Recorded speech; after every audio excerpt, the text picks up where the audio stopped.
Hello folks, in this video we are going to be doing some examples of character generation for the tabletop role-playing game Stars Without Number, the revised edition. This is a science fiction space-oriented tabletop role-playing game that is pretty close in general mechanics to older school D&D from the 80s, mixed with a bit of a game called Traveler, which is also a science fiction space tabletop role-playing game. In my opinion, does a decent job of being the best of both worlds, and is a pretty good game all around. This is a bit different than my usual YouTube content, but it is because I'm game mastering a Stars Without Number campaign here in the very near future, and I want to make sure that folks have a good resource to create their characters if they needed some help, because it is a bit different from, say, 5th edition Dungeons and Dragons or other role-playing games that folks may have some experience with. So in this video, I'm going to be creating 3 different characters ideally, and I may be able to put some timestamps in the video description that will allow you to skip to which character that you're most interested in seeing an example of, just to help out. The general process is largely the same, so the very first character, which may be the easiest one for me to create, will be the most straightforward and the most in-depth process that I'll show here in the video. But I want to make sure we've got some good examples of the things to think about as you're going through the process. So just a very quick background. This game, again, revised edition of Stars Without Number. This PDF that I'll be showing on screen is definitely okay for me to share in video because the PDF is free, so you can go to drivethrurpg.com and look for Stars Without Number free edition. Make sure you do get the revised edition because that's the one, if any players are watching this for the campaign, we will be using the revised edition. The original first edition also has a free PDF, but we'll again be using the revised edition. The PDF is free. There is a paid version of the PDF. It just includes some additional goodies at the back of the book that aren't going to be terribly useful for our campaign, or at least if they ever become so, I'll make sure that folks are well supplied with the needed information that they need. But otherwise, we will be using this game. It's a game designed by Kevin Crawford. He's done a number of role-playing games, all using what is functionally the same system here that has skills, classes, and is all around a good game. He creates a lot of good content in general, so if you're somebody who has a lot of role-playing game material and you like good stuff, anything by Kevin Crawford's pretty darn good. I'm going to scroll through this, and really you can see your free version of the PDF, if you're looking at home, is going to have pretty much everything up to page 248. So this is where like the paid version of the PDF comes into play, where space magic and various things come in. But the character creation guidance starts on page 3. And generally, you should be able to follow that and get pretty far. We're basically going to walk through that process in this video. And then I may talk very high level on some of these other aspects that may become important to the campaign over time, but should work just as well. There is a lot of good background setting context to read up on, as well as information of what does it mean to walk around in full combat armor? Hint, most civilized societies are going to look at you funny if you're doing that, and you may have problems, that sort of thing. So if you've got the time to just kind of read the book in detail, that's great. That's a good use of time. If you don't, that's okay. Just focus on making your character, and we'll do just fine. So just skipping ahead right past some of the flavor information and the pictures, we get to the character creation section.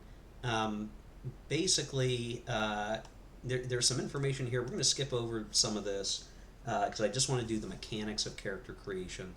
The summary of character creation is pretty useful. It's a good reference to look at what should you do and in what order to make sure that your character is set up correctly. Nothing too crazy here, but we're going to basically follow this all the way through. So what I'm going to do is also use the fillable character sheet, and my intention here is to fill this out as we go. You can have a digital PDF, but I'd prefer you have the character sheet on you at the session. So whether you've printed this out and filled it out with pencil and paper, that's perfect. You can use a PDF, but there are going to be times where I need to take a look at your character sheet potentially, or get notes or something like that, and you having a physical copy is just better. Ideally, I'm the only one at the table with their laptop open, so I can take notes and stay organized while we're playing, but we can work all of that out as we get underway. So I'll be using this as we go, and I'll switch here in my PDF viewer between the PDFs to operate as we go. So the very first thing, like many game systems that rely on what is functionally Dungeons and Dragons at the root level of everything, is we're going to have 6 attribute scores: strength, dexterity, constitution, intelligence, wisdom, and charisma. These are all basic. I've generally have mentioned to just use the standard array here of 14, 12, 11, 10, 9, and 7, assigned as you wish. If you've got a problem with that and you really want to use some rolled scores, that's okay. Just talk to me. Want to make sure everyone's on a reasonable playing field, and don't get stressed if you notice like, oh, you're not going to have an 18 in the skill that you expect to be really, really good at. In this game system, the difference between an 18 and say a 13 or a 15 or something like that is less pronounced than many of the other sort of mainstream tabletop role-playing games, whether we're talking 5th edition, Pathfinder, or otherwise. So don't stress about this looking like it's not a good set of numbers. It really is going to be fine. And your character, while we'll rely on their attributes to some degree, it's not as important as other factors. So we're going to use this same array here for our guy. And for this first character, I'm going to make a warrior. Now, in this game, there are 3 classes, and we'll take a look at the classes in more detail.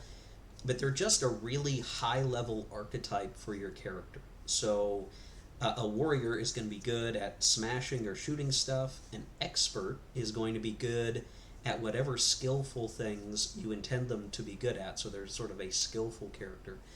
And then there are psychics, which are usually specialized in some physics breaking psychic powers, but you can kind of think of them as more of a spell casting class, but obviously it's not spell casting, it's psychic stuff.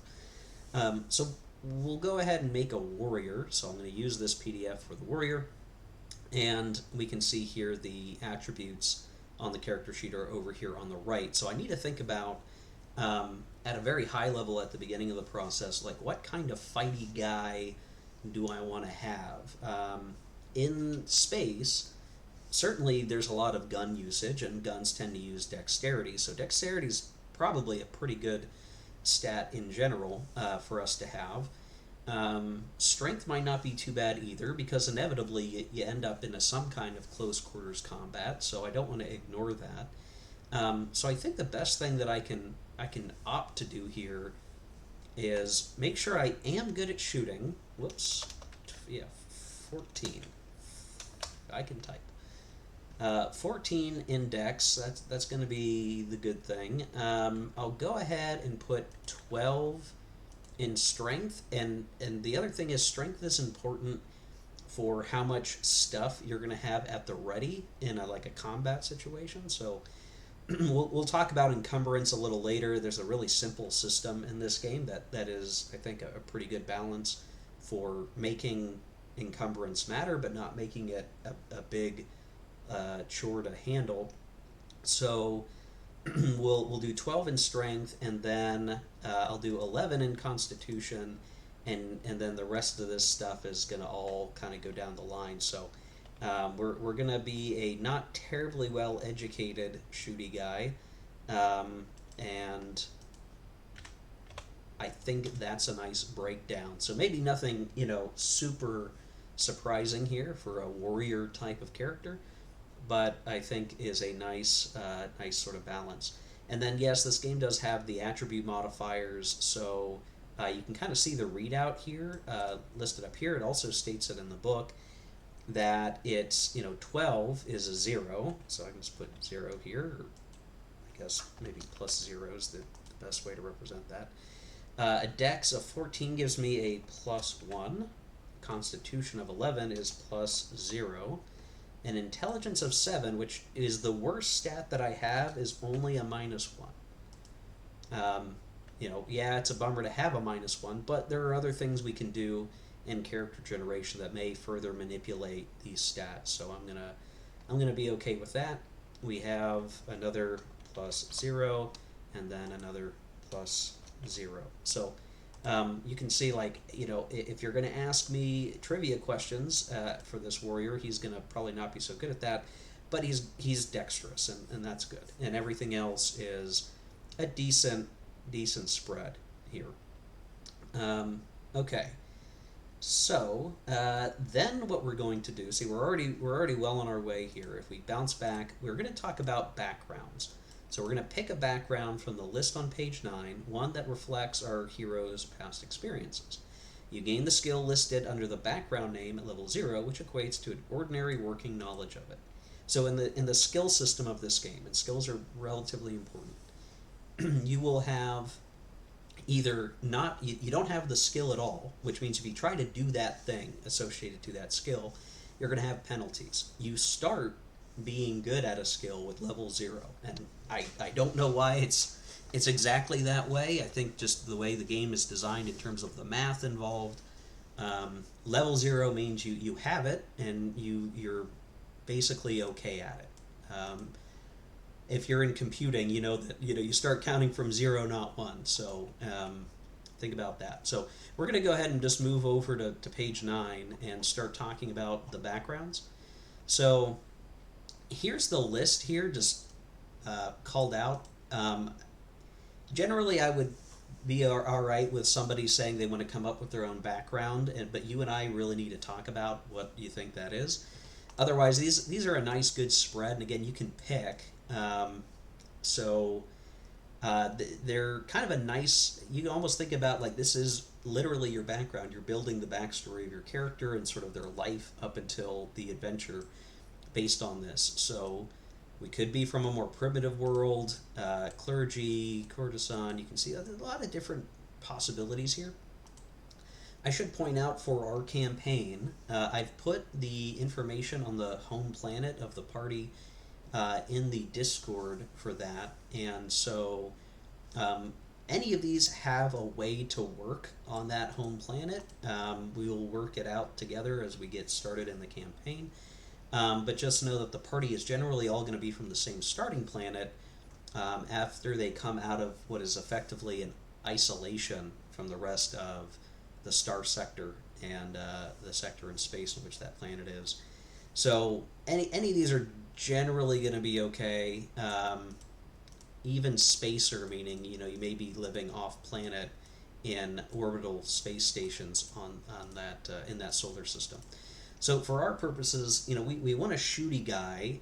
It makes sense to say soldier. Now that is almost too easy of a choice, right? It might be more fun to pick something just a little bit different. You can see like criminal here, and you can read the blurbs for these, but a criminal would get us the sneak skill, and that could come in handy no matter kind of what we're going for here.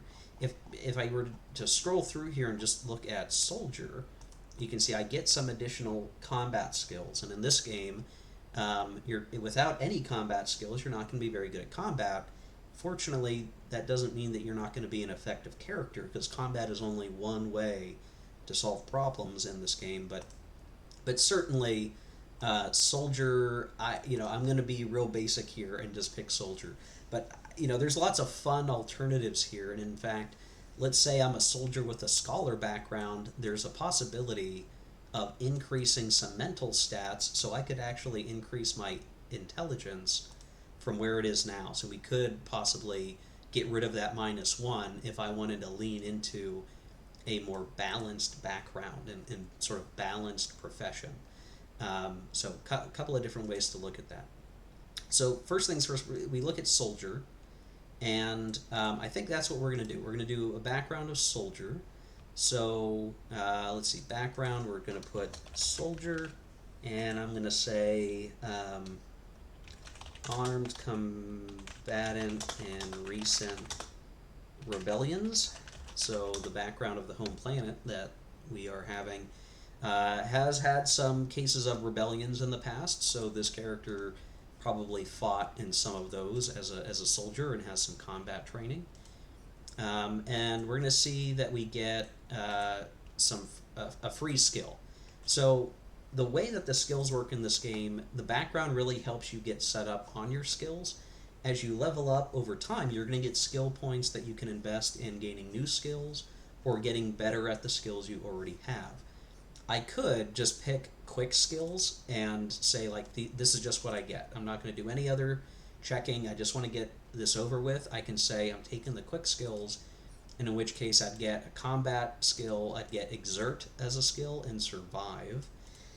But because this is an example, I want to make sure I hit kind of the possibilities that are out there. So we're gonna follow the actual character instructions. So we're gonna get a free skill, which is any combat. When they say any combat, they mean either shoot, which is using ranged weapons, punch, which is being unarmed, or stab, which is really anything melee, including things that you don't stab with necessarily, like like a baton or a hammer or something that's still using stab. They probably should have called it melee.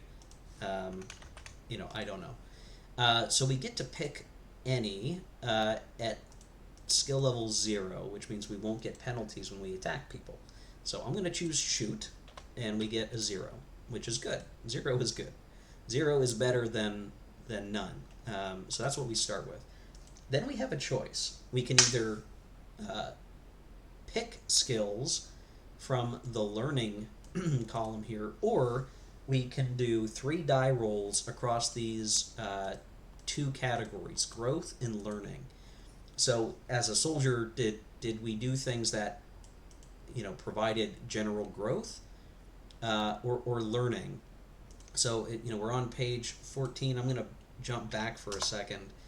When it talks about this, it says you decide whether you want to roll for additional skills or pick them. If you pick skills, you can choose 2 more skills from the learning table for your background, with the exception of entries that say any skill which you may not pick. You cannot pick entries from the growth table. If you instead choose to roll, you can roll up to 3 times, dividing your rolls between the growth and learning tables as you wish. When you roll in the growth table, some may allow you to add points to your attributes, basically. So it's a fine system here, because what it allows us to do is say, do I have something very specific in mind that I want, in which case I can look over here and say, well, I can get even better at shooting if I choose from the learning, and then I can do something else. So I want to think this through. Maybe what I'll do here, instead of rolling, I'm going to pick. So I'm going to pick from the learning column here, and I'm going to pick one of any combat. This isn't any skill, which means I can pick this one. I'm going to choose any combat. I'm also going to choose sneak. So what that looks like over here is now my shoot 0 goes to 1, and my sneak goes to 0. So maybe I was like a special ops sneaky sniper guy, maybe. I like that idea. So we'll start going down that path. So shoot 1, sneak 0, really narrow skill focus. There's a lot of other skills that all allow us to do different types of things and better things. But this character is very clearly all about the shooty smash, and that works for what I'm going for with the character. So we've picked our background, we've picked our skills, our starting skills, and we're good for that so far. So I'm going to go back to our summary here. We've done steps 4 or 5, and now we're going to choose class, representing those talents you have that are the most relevant to an adventurer's lifestyle. Now, the adventure is basically multi-classing, and it's basically saying like, uh, as opposed to other D20 systems where you level up as a warrior and then maybe someday you take a level in mage. If you are going to multi-class in the system, like you are that the whole time. So you are a warrior slash expert, which means you can kind of get the benefits of both of those classes, but not to the extreme. You're like jack of all trades kind of. For ease here, I'm just going to focus on making a warrior. So I'm going to just kind of get down here to the warrior character class section. So here we go. We have the warrior. We are good at fighting is basically what all this says. Every warrior PC has certain special abilities. We gain a free level and a combat-related focus associated with our background. And a focus in this game, and the plural of that will be foci, a focus is almost like a feat. It really enables you to have access to more abilities, and you get a little more customization options here to determine, well, what kind of warrior am I? So we'll note that when we get to the focus, which we'll be doing here in just a moment. We are also lucky in combat once per scene, and a scene is generally either one combat or 10 minutes of narrative action sequence time. As an instant ability, we can choose to negate a successful attack against us, so turn a hit into a miss, or turn one of our attacks from a miss into a hit, which is actually extremely powerful based on some other character options we can take a look at later. We can use this after the dice are rolled, but can't be used against environmental damage. That'd be like falling off a cliff or getting smushed by a boulder, maybe. Effects without an attack roll or hits on a vehicle you're occupying. So I'm going to find a good place to put this. I think the easiest place as a reminder, and we'll go ahead and say we're a warrior class. Obviously, we're going to be level 1 and XP 0. And under innate abilities, I'm just going to say Veteran's Luck is the easy way to refer to that. We also get 2 extra maximum hit points at each character level. So to get your starting maximum hit points, we would do 1d6 plus 2 plus our Constitution modifier. And our attack bonus is equal to our character level. So warriors at level 1 will have a +1, at level 2 a +2, and so on and so forth. So I can start to fill some of that stuff in right now, so I will do that. And so I'm going to go ahead and just make sure folks know, and we'll fix this when we meet if it matters. A first level character is just going to have the maximum hit points that they can have. So in this case, it's 1d6 plus 2. My Constitution modifier is 0. So my max hit points is 8. So, and just make sure I notate that there. 8. Excellent. Okay, so we're a warrior. We're going to get a combat-related focus associated with our background and all of that. So that's what a warrior is. And you might think that, hey, that doesn't seem like a lot. But when you look at the abilities of other classes, that this niche thing here is pretty important in the fact that you stay good at fighting more than everybody else. You're going to be much better at fighting in general than either class over time for certain. So we'll jump back. So we did our class, and now, yes, we're going to choose our foci, representing the side talents of particular specializations of our hero. You can pick one level of focus of your choice. Characters with the expert class get one level of a non-combat as well. Characters with warrior class or partial warrior feature can do the same, choosing one level in a combat focus. So what this functionally means is that we're going to get uh, uh, two foci. Now I got to remember that it's not focuses, it's foci. Um, so beginning PCs pick one level of focus, and then because we're talking about a warrior down here, PCs with the warrior class uh, can do the same in choosing an additional combat-related focus. We could pick two foci that are both combat-related. That's sort of up to us. Um,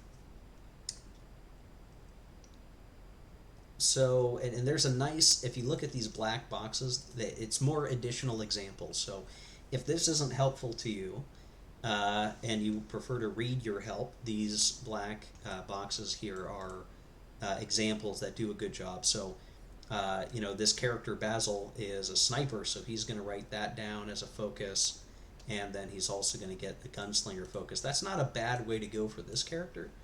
If we look at the focus list, there's a lot of different ones here. It is useful to kind of read over and get a good look at it. So, alert. You get additional skills. So some of these foci do allow you to increase skills. The one constraint being you can't raise a skill above a level 1. So I've already got a shoot of level 1. So I could try to go back and maybe fix my skills up a little bit differently, because if I take the sniper one, we're going to get we're going to get the shoot skill again. But I might actually want to do something a bit different with this character and not go back and try to fix that. So what I think I want to do is I'm going to pick Specialist for one of my foci, and we're going to gain a non-combat, non-psychic skill as a bonus. We roll 3d6 and drop the lowest die for all skill checks. Skill checks in this game are 2d6, generally speaking. So it's 2d6 plus your skill and attribute modifier that applies in the situation to derive what you get. It's not a d20 skill system, but by being 2d6, it's a bell curve, which I prefer generally when I can. So we're going to do a Specialist, and what I think I'm going to do is I'm going to say Specialist Sneak, and we're going to do level 1. And so with that, we increase our sneak to 1, and then I'll just put 3d6, drop lowest on sneak checks.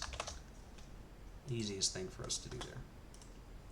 Now that's my that's just any old focus pick. The next one does have to be a combat one, and I do want to make sure that this guy can do melee as well, and so because right now he doesn't have any stab skill, which means if he tries to hit somebody with a stick, he's not going to be too good at it, and that seems like a problem. So let's pick a focus that will help with that. Close combatant, too much practice, close in fighting. That sounds pretty good. Gain any combat skill as a bonus skill. And ignoring shock damage. Now, this isn't the place to talk about in-depth mechanics of the system, but shock is something that happens in melee combat, which means sometimes even on a miss, you will take damage, or your opponent will take damage if you miss.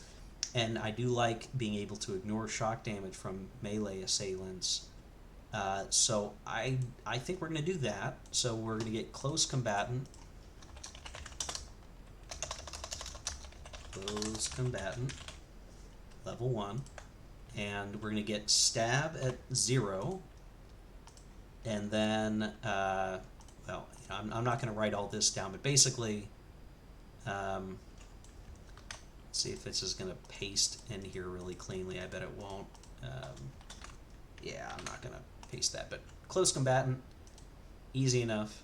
There we go. We've picked our 2 foci.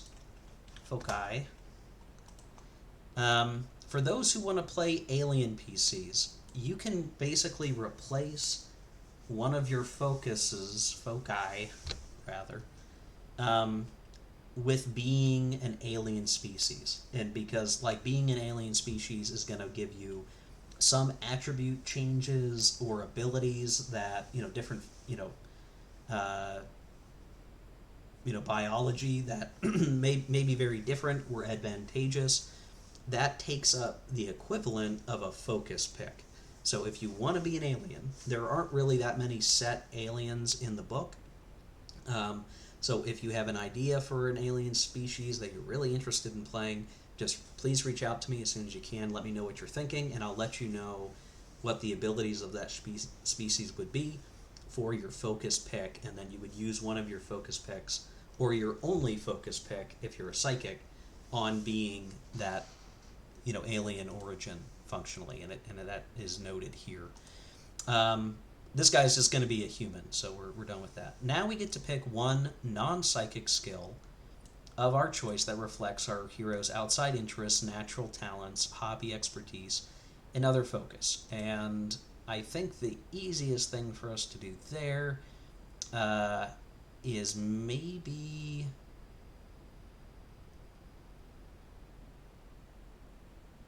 exert. And exert is a skill that kind of comes into play for anything that's like having to be athletic or exert your body in difficult situations. And we can kind of say that that's still coming out of the soldier background, living in work, doing really tough training and hiking. That sort of thing gives us some exert. So you can tell this character is very combat oriented and sneak oriented. He's very much an archetype as we're drilling into this. If you've chosen the psychic class, well, we did not, so we'll move past that. We're going to roll our hit points. We already did that. Note down our attack bonus. We already did that. And then time comes for equipment. Now you have two choices here. You can roll 2d6 times 100 to find out how many credits you have, and then buy a la carte. That's perfectly fine, but generally, I do recommend the equipment packages. These equipment packages on page 25 provide some really nice, easy example things that you could buy with more or less the starting credits you would maybe roll on average, or it gives you a pretty good setup. And you can kind of look over, you're like, okay, if I was a barbarian, here's some stuff I might have. If you're a meleeer, then here's some stuff. Thief, hacker, if you're a technician, all of these are valid. We did say that our guy was a soldier, so this is going to be real easy. We've got the soldier package, which has a combat rifle, 80 rounds of ammo, a backpack, a compad, which you can imagine is your futuristic space iPad, 100 credits, and a knife and some body armor. So that all looks pretty good to me. I think we're going to go ahead and do that. So weapons, we're going to have our combat rifle, and we will want to check the equipment section to get all the right stats for this. And then we have our armor, which we had the woven body armor. Okay. Oh yeah, we also have the knife, the ammunition, 80 rounds of ammunition for that combat rifle, and then the readied items. So this gets into the encumbrance rule. So basically, a readied item is an item that you don't need to spend combat action getting out or getting ready to use. So we can assume like the knife is on a holster, knife sheath maybe on our our arm or our chest or something, and we pull it out as needed, and it's ready to rock and roll. And let's see. Well, I guess the backpack is technically readied. Backpack, and then I accidentally closed the book. One second here. Okay. I got it switched over to something. Okay, so Compad 100 credits, easy peasy. 100 credits, and I'll assume the Compad is in our backpack. So stowed equipment, we're gonna say Compad,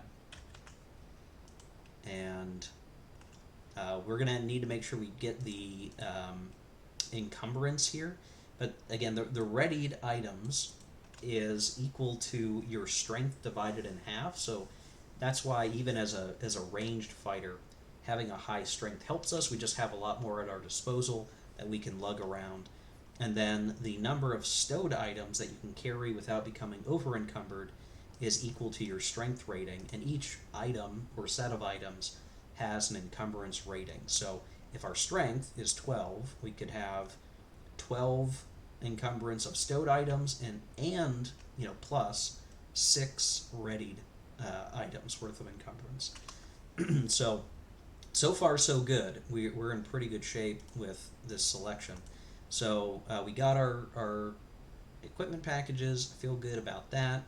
And if I jump back to this, we'll see that we need to mark down the hit bonuses and all of that for these weapons. So we do need to look at the weapon charts and the armor charts to get some of this stuff. So I'm going to run down to the equipment and look at armor.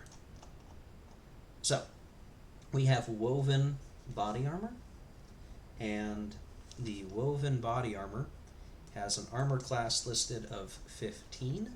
So we'll go ahead and pop back over to the character sheet. So it has an armor class of 15, but when we go to do our actual combat armor class, we do also add our dexterity modifier. So what you probably want to do, and I'm seeing if there's a general place on the character sheet for it. I'm not seeing it. What I want to be sure of is that we include that. So 16, and I'm just going to say plus 1 from my dex here, just to remind myself. So it's 15 plus 1 from my dex, and yeah, so our armor class is 16, which is pretty good for a level 1 character. So that much is done. That's easy. I can also see on this chart that the woven body armor is an encumbrance level of 2. So when we look at our readied stuff, we can see 2 here. Whoops.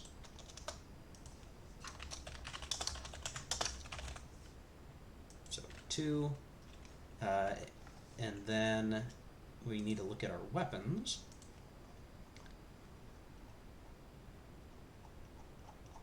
So we have a combat rifle, and it can fire in burst mode, which provides some bonuses but uses up more ammo. So first thing I want to look at, the encumbrance is 2, so might as well just get that out of the way. 2 for that, and then our knife, which is a small primitive weapon, is an encumbrance of 1.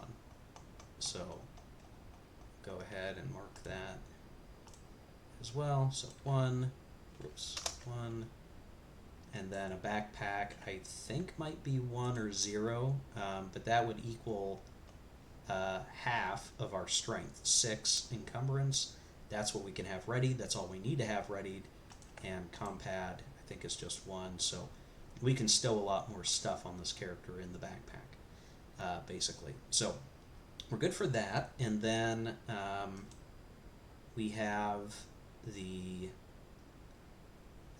knife and the combat rifle. Might be easiest to talk about the knife first.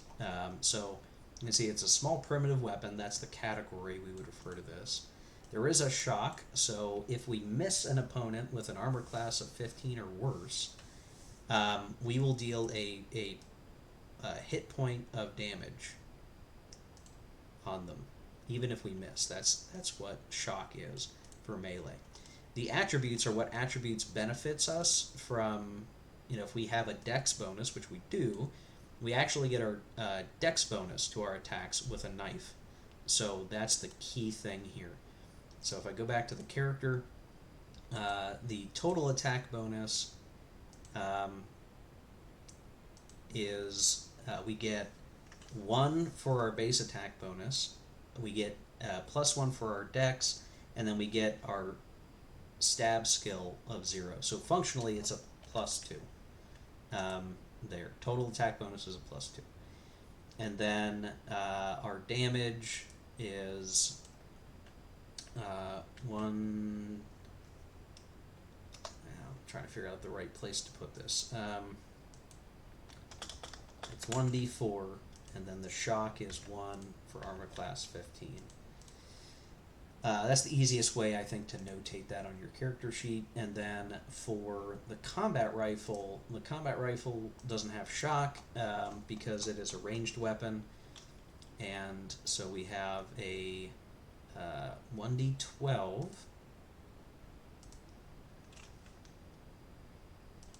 1d12. Now for here, we have our attack bonus, our dex bonus, and our shoot bonus, which means that we have a +3. And then our range for the combat rifle is what matters here, and it is 100 to 300. So extended range begins at 100 meters, and then the maximum range is 300 meters. I believe this game uses meters as the distance calculation. So there we go. So for melee weapons, I'm using these fields to denote the shock damage that can occur. You could write this down kind of any which way, but I think this is a way that makes sense, at least to me as I'm writing this, because melee weapons don't necessarily have range, but they do have shock damage, and I think that notation makes sense. So we got that. We've got our rifle, we've got our knife, we've got our armor class of 16. That's when we're wearing our armor. It might not always be appropriate to be wearing that armor, in which case we would have a lower armor class. There's a few other things like our system strain. There are things that can happen to us that affect the strain on our overall body. Our maximum is our constitution, but we start with 0 system strain. We can have permanent system strain by getting like cybernetics installed on our body, and that would mean we have like a permanent 1 because we've got a robot arm or something. But for now, this guy's just got 0 system strain. All right, we're nearly done with this guy, and I'm going to take us back to the character pages here. We recorded our armor class. We've got our damage and our hit bonuses. Now we have saving throws. These are really, really easy to calculate here. So I just need to find them on the page. Here we go. So our physical saving throw is not based on our class. It's based on our abilities. 16 minus our level minus the better of our strength or constitution modifiers. Well, our constitution and strength modifiers are 0, and we're level 1. So that means our saving throw is 15. We need to roll over a 15 on a physical save to succeed. Over time, this number gets smaller, which means it's easier to roll over it. So we need to roll a 15 or higher to make our save on a physical. Evasion is 16 minus our level minus our dex modifier, and it's the better of our dex or intelligence. So our -1 doesn't actually hurt us here. We have what is functionally 14, which is pretty good. I think that's about as good as you could hope it to be. And then our mental saving throw here is likewise just going to be a 15. So that's easy, that's simple, and lastly, we wrap up with a name and a goal. That's right, we need a goal. something quick and easy that says why are we trying to uh, go out and do space adventures? We need a reason, right? So we're going to be, let's see, we're going to be Jack, I don't know, Dynamo. If I could spell Jack Dynamo. And let's see, what do we think the goal of Jack Dynamo should be? Yes, current goals. I would like to explore the unknown. Yeah, I think that's just fine. A simple, easy. We want to explore the unknown. We've seen enough of our home planet, and we just want to see what else is out there. Home sucks. Let's go see what else is out there in the galaxy. And that's it. That's our character. We've managed to do this. I'm going to go ahead and save this, and now we've got our soldier character. Now the rest of the character sheet here, if we were a psionic, we'd add psionic stuff. If we get other focuses over time, foci over time, which you will as you level up, you'll add them here or increase the level of the foci that you have. You may have more ready items over time. We might accrue debts. We might have different sets of armor that we'll wear under different circumstances. We may pick up new weapons over time. And all these other sort of details. And you'll notice that these skills, there's not a lot here, right? We have a 0 in exert, 1 in shoot, 1 in sneak, 0 in stab. When we level up, we can say, I'm going to spend some of my skill points learning new skills like heal or lead, or I can do both of these things, I guess, but I could also be working on increasing the skills that I already have, and there are maximums based on character level. So you can't be, you can see here the maxes are listed. The max you can ever have in a skill is a +4 or a 4, and you have to be level 9 to have a 4. So you're not going to spend all your skill points getting really good at shooting. You're eventually going to cap out and have the opportunity to spend those skill points broadening the things that you're good at, which is good. You're going to always want to make sure you're spending to get your character maxed out on the things you want to be really, really good at.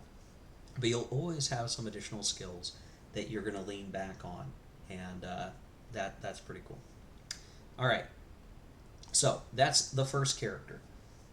If you've seen enough, I would definitely recommend you stop watching the video and go finish making your character.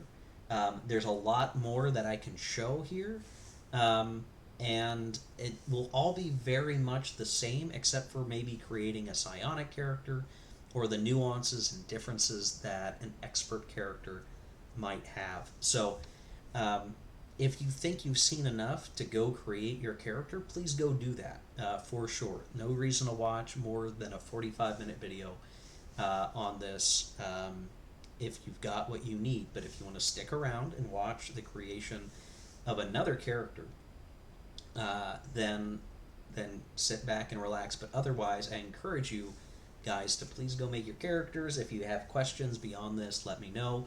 You can feel free to stick around, and we'll work our way through for the next character. So I'm going to go ahead and start working on a expert character, and again, we're going to have the same thing here with the stats. I think I'm going to switch things up a little bit here. We're going to go 10 for strength. We're going to go 12 for dex.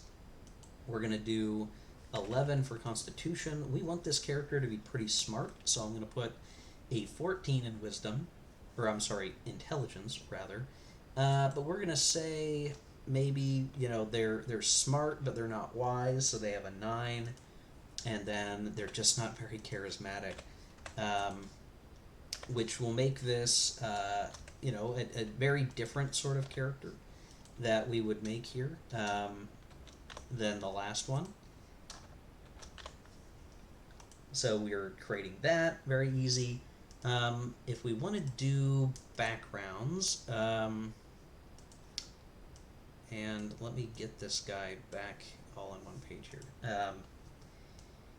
We want to make an expert, and an expert can be many things. In fact, you can have very different character ideas all in the expert class, because the expert just means that you're good at many things. So we can be much more open about what kind of character we want to play. I think I'm going to make this character an entertainer. I just like that idea. That sounds fun to me. So our background is an entertainer, and maybe we are a professional sports star. That sounds fun. I realize that's a bit different. You could arguably say that's an athlete, and an athlete isn't necessarily an entertainer. But I'm going to stretch this a little bit, and you can see how accommodating I'll be for your character generation.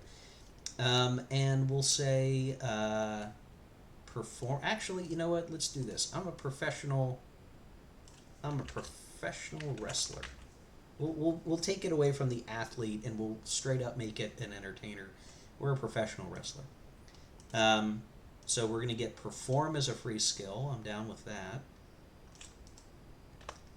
And then let's see.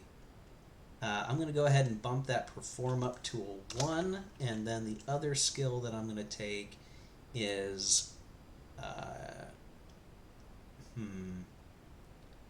I'm going to pick talk, and I want that to be a little bit of like the pro wrestler trash talk on the mic stand kind of thing, filtering in. I'm not really a professional wrestling fan, but I've seen enough that I'm going to just roll with this. This will be fun. So we've done our background as an entertainer. We're practically an actor. So we go back.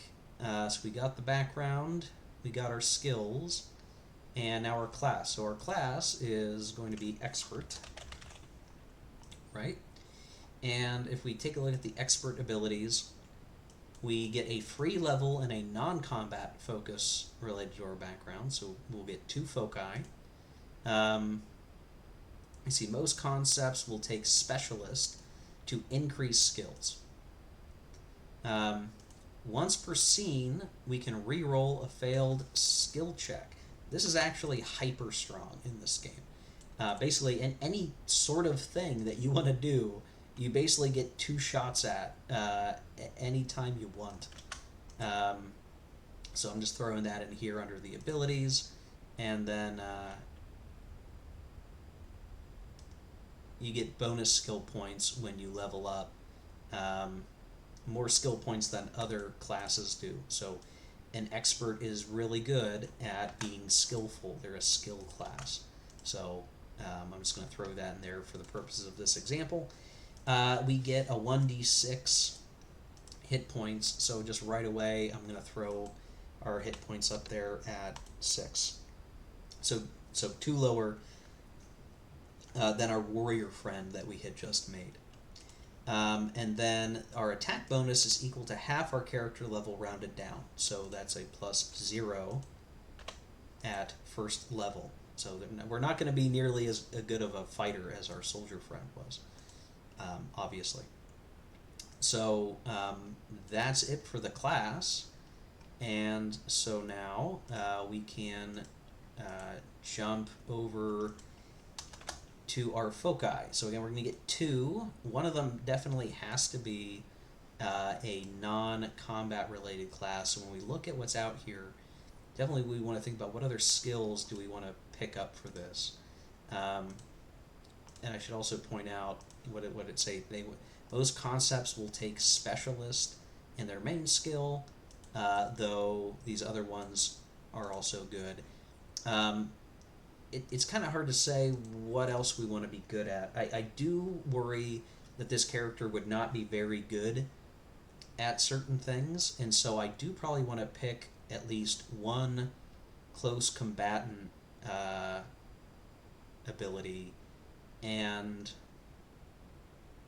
I think with the pro wrestler thing, this is a little bit lame because I'm picking the same focus, but I think we're going to pick close combatant so that we get stab 0, just so that we're not totally defenseless. And we've play fought before, why not real fight a little bit? And then for our non-combat, specialist certainly not a bad choice. Uh, we could make this a pro wrestling uh, spaceship pilot. That might not be too bad. Um, though unarmed combatant, maybe we should have taken that instead of close combatant. Um, let's do that. I'm gonna change my mind. We're gonna say unarmed combatant. I like that. Your empty hands are more dangerous than knives. Da da da da da. So we get punch. So I'm gonna replace stab. I'm gonna put that in punch. Your unarmed attacks become more dangerous. They do 1d6 damage. That's great. And we're gonna weapons fists. 1d6 damage. That's fabulous.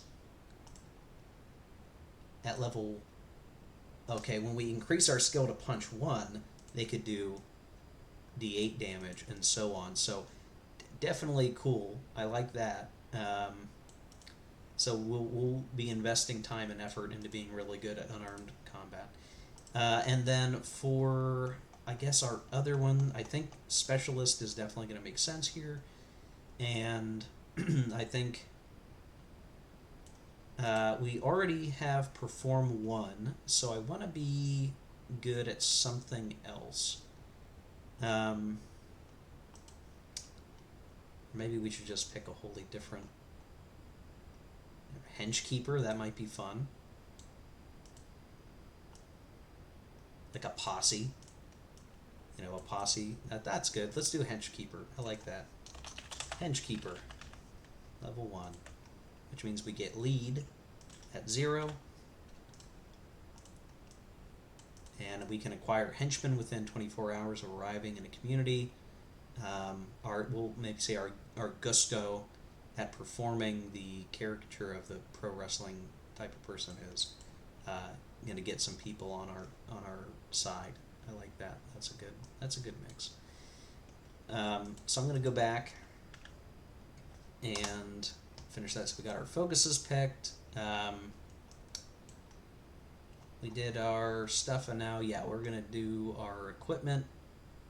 At first level, expert won't feel terribly different from a warrior necessarily, but as they level up, their abilities will be different because you're just focusing a lot more on skills as a character over time than many others. So here, I'm gonna look. I'm not sure which of these are gonna necessarily be. It's gonna match what this character necessarily is. I could pick something more like Blade, and that might not be so bad.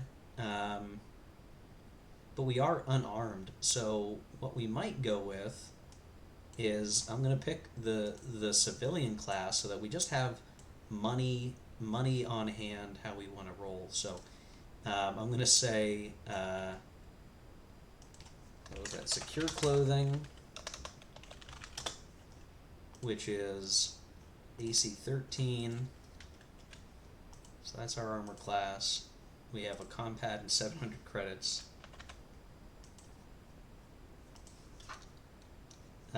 And maybe we'd say, I would maybe give somebody a backpack here, or say we've got a backpack. Makes sense to have some kind of, a gym bag, or something along those lines. And maybe we'd knock that off the cost of, or the credits here. So I don't know what it might be really cheap. So we'd say like $6.99. We'd have to go look, but I think for this example that's good enough. And then when it actually comes to combat, our total attack bonus, unfortunately, is +0. I'm reasonably confident, which means that you can imagine, we're not going to be good at fighting. To start with, we can invest more of our skill points into punch and get better at punching. And then that will start to track a bit better. But we're also good at performing. So, this character ended up in a very different place than I thought he was going to be. So as I look back on this, I go, you know what? I'm going to fix this a bit. We're going to make this, we're going to make our intelligence low, and we're going to make our charisma high. This character, as I made them, started turning into something very different, and I like that. I like where that's going. Because Perform is usually going to use charisma, so I want that to be very much their mode of operation here. They're really good at talking. They're boisterous. Not quite a bard kind of character, but definitely in a very interesting place. And I like that. I like the way this character's turning up. So as we run through that, I'm going to return back. I'm going to say, oh yeah, we need our saving throws. So we are going to be at just a 15 here, a 15 there, and a 14 on mental saving throws based on the calculations here. We need to name this guy. Probably his stage name, right? He's going to travel the galaxy as a pro wrestling guy. We'll call him the Star Muscle. It's Star Muscle. Everybody knows Star Muscle, right? Sure do. And his current goal is to become famous across the stars for his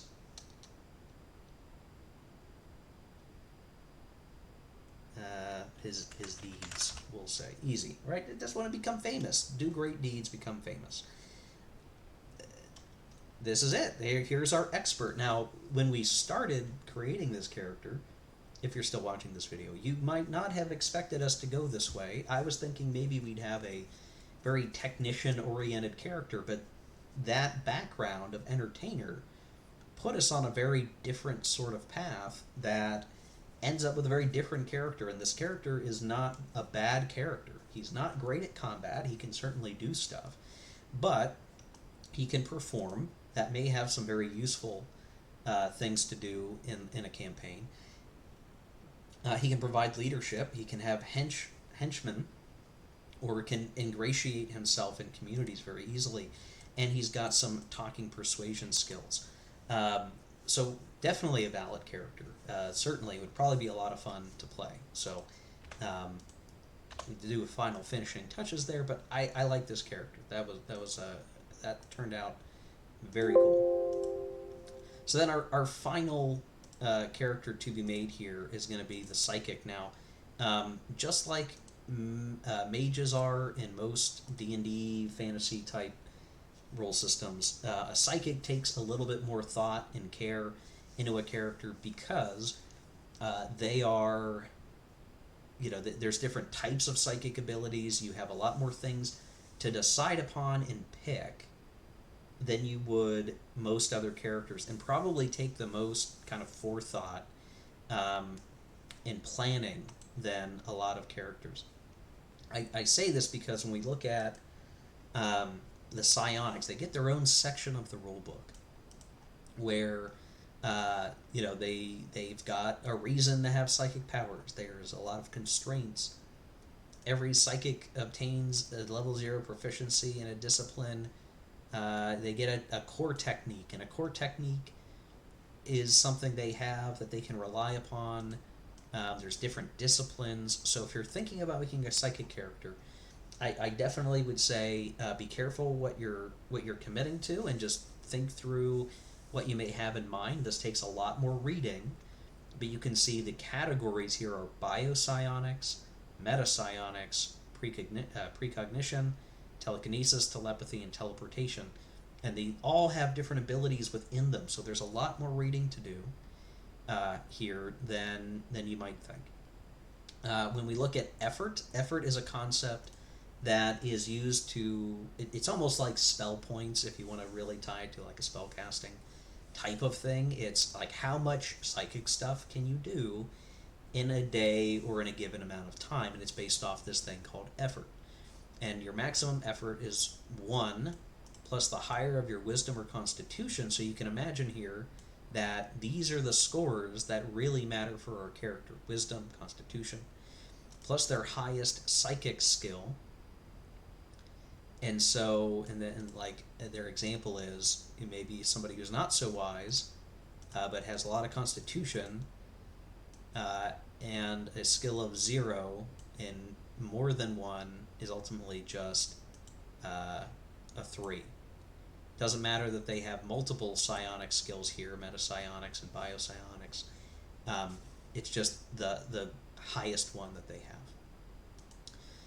And the way that this all works is you commit it. You can commit it for a short term, and so one of your 3 is used up until enough time has passed. Or in some cases, there's some abilities where you always have it on, so you're effectively using one of your 3 or 4 effort, that sort of thing. So this could be a highly complex character. I'm going to try to run through this very fast. Again, if you think you've seen enough, and you've seen not just how to make a dumb shooty character, or dumb fighty character, you've seen the expert creation, which is the character who is very off the beaten path. And keep in mind, you can have a smart fighter too. I happen to make my fighter kind of dumb, but you could have a smart fighter and play that very differently. Maybe have a different warrior background and have a very different type of character to play. For this psychic here, I'm just going to right off the bat, we're going to put our 14 wisdom. I'm going to make sure that they are decent in constitution. And then reasonably intelligent. They're just a person. They're reasonably charismatic. And then we don't have that many good scores left, right? 14, 12, 11, 10. So we're incredibly weak. And we're not terribly dexterous. But I don't want to have a negative on dexterity. So I think that's going to work for now. Bounce back here. So we did our 7. Now we're going to have a background. Now, this kind of gives us some interesting options. We could really try to be a bit different with this. So we could have Scholar and maybe give us some opportunity to increase our score a good deal. So maybe for this character, I'm going to be a little bit different. We're going to say we're a Scholar. We're a Scholar Psychic. So, Scholar. And then we're going to get No right away. Now, when we get a skill like this, it's good to kind of decide, like, what is your background. So our No skill is knows about psychic research, we'll say. Like, that's what they have knowledge of. They're a scholar of psychic stuff. We'll make that easy. And then I'm going to do something different. I'm going to say let's roll on this. I'm going to get my die rolling app on my phone open here to make this easy, so you guys won't see the die rolls, but I think it'll be nice and easy. So I'm going to roll twice on the growth chart, and I'm going to roll once on the learning chart. So twice on the growth chart gives me +2 mental twice. So what that means is I'm actually going to now increase this to 18, and now we have a +2. So this is how you can get a character with an 18 via your background selection. And then we're going to roll our D8 for learning, and let's see what we get. I got a 3, so fixed. That's weird. We can make that work. So we don't have very many skills. We just have the 2 skills that we got because I decided to lean into stat increases with the growth. I wanted to get those. And you can see a 3 out of 6 chance that we're going to be able to get a +2 to a mental stat. So pretty important there. So we're super wise. That works for me. So, going back, we've done our skills, and now we have our class. So indeed, we're going to be going with a psychic. So we can learn psychic disciplines. We'll talk about more of that in a second. Choose any 2 psychic skills as bonus skills. You can pick the same one to be really good at it at a level 1 proficiency. And a free level 1 technique from that discipline. Okay, well, that's something to think about here. Do we want to be... a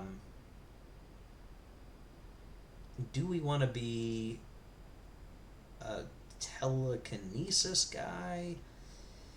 I think I might be biopsionics, but let's read the rest of this. So we're going to be able to... I think I am going to do that, so I'm going to go ahead and say biopsionics at 1. And we're going to be able to get a free level 1 technique, and we'll show that here in a moment. You have an effort score, and again it's 1 plus our highest psychic skill, which will be biopsionics, so 2, plus the better of our wisdom modifiers, which is a 2. So our effort is actually 4, which is pretty darn good. 1, 2, 3, 4. 4 effort. That's really good.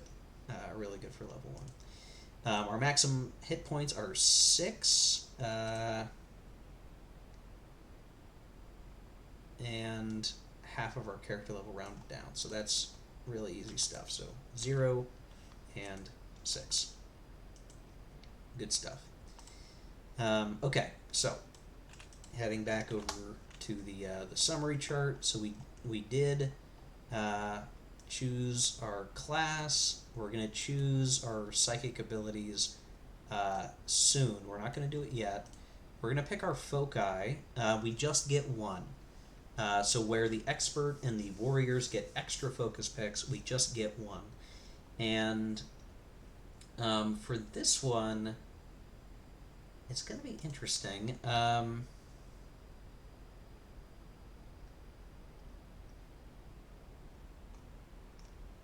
don't think we want to pick this.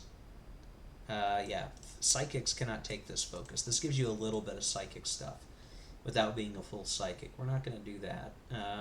Psychic training might help us. You must be a psychic. Okay, well, we are. You can only take training in the discipline you initially chose. Oh, okay, if you were a partial psychic, which we're not.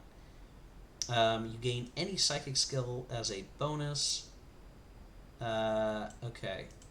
So I think we'll just do that. We'll get a little bit of variety. So we're going to say psychic training, and I'm going to add... Oh, how about telepathy at 0? There we go. That's strong. I like that. Great. Yeah, we get it as a bonus. Not enough that we're going to be able to get a technique, but that's okay. All right. Running back. This video is getting long. Okay, so we picked our foci. Pick our non-psychic skill. And I actually think I forgot to do that on our expert. So for the fun of it, we're going to say...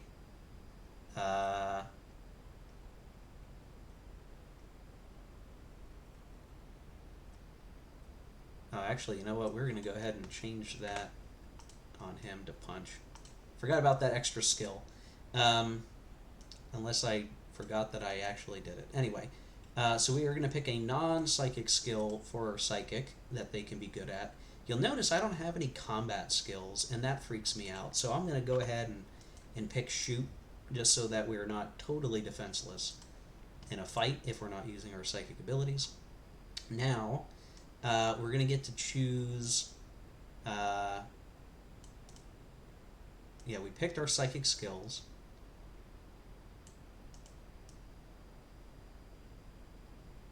And so this is going to come into the psychic ability. So at Biopsionics 1,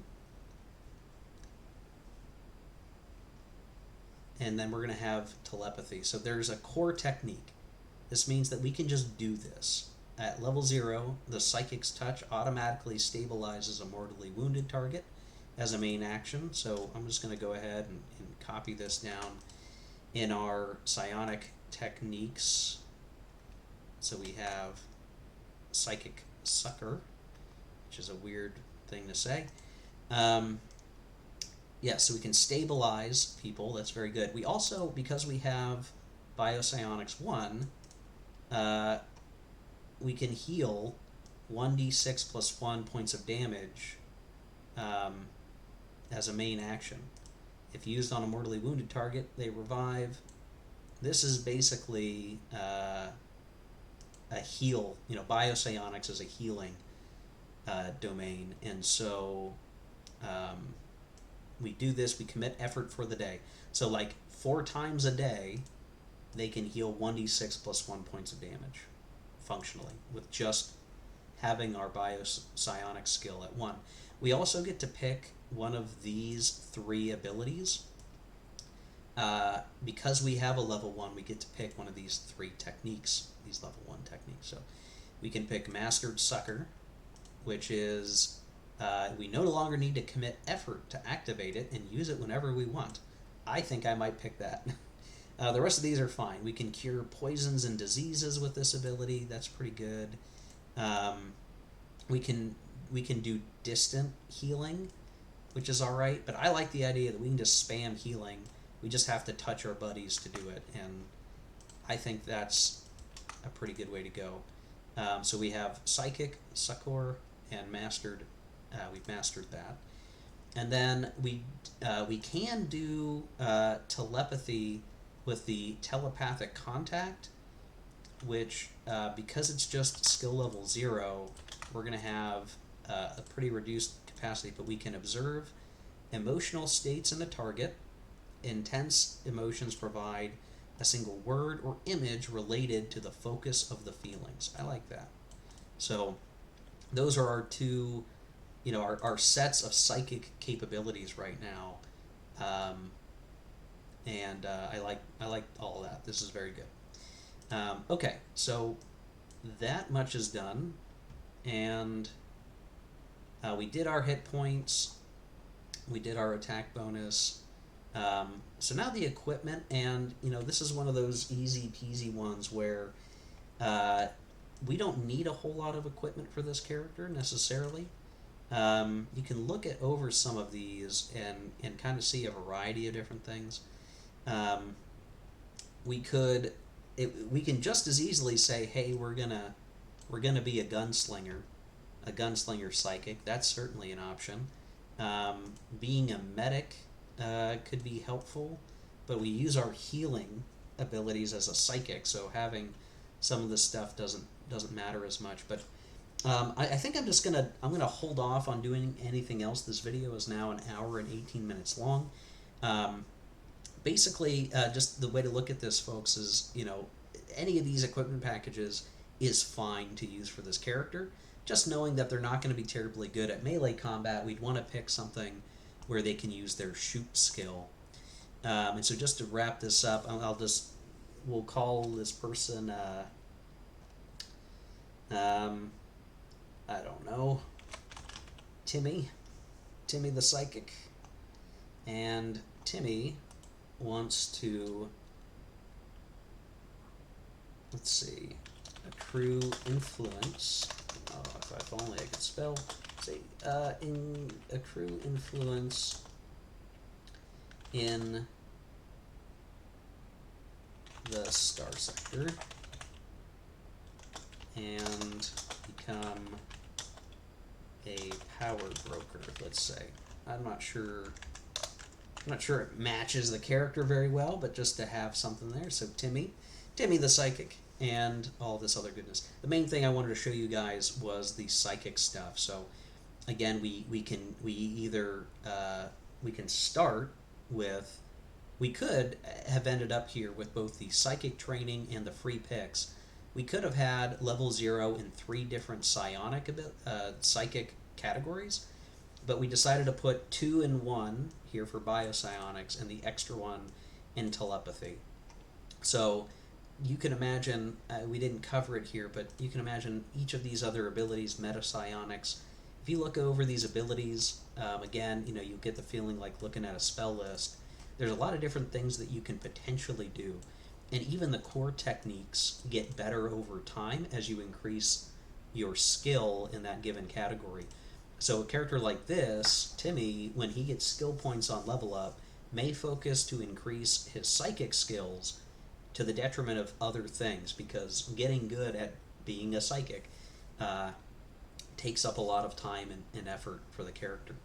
Um, just to wrap up a couple of things here, we would say we've got a 15 physical, a 15 evasion, and then mental is actually pretty darn good at 13. So 16 minus 1 minus 2 is 13. So much better mental saving throw for this character than other characters we've seen. And that's all I'm going to do here. I don't need to finish this character's equipment because I could determine that separately, but this is just an example character. And that gives us 3 different characters to use in Stars Without Number. Should give you a pretty good feel for your character options. A lot comes in the individuality of your character, comes in with their skills, their backgrounds, what are they good at, what do they want to do, and what your character is at character generation isn't necessarily who they'll really be over time. You could start to really lean into different skill sets that you think are interesting, or abilities that seem, I might break into these other psychic categories if I decided that telepathy 0 is as much as I ever wanted, that biopsionics is as much as 1 is as much as I ever wanted, and then lean really into precognition and become a real Kwisatz Haderach if I want to be. So anyway, thanks for watching, folks. If you stuck through the whole video, kudos to you.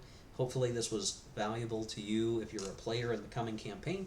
If you're just somebody watching the video for fun and you're seeing this content on the channel that is very different from what I usually do, let me know if you like seeing this kind of content. I'm happy to do other stuff like this in the future.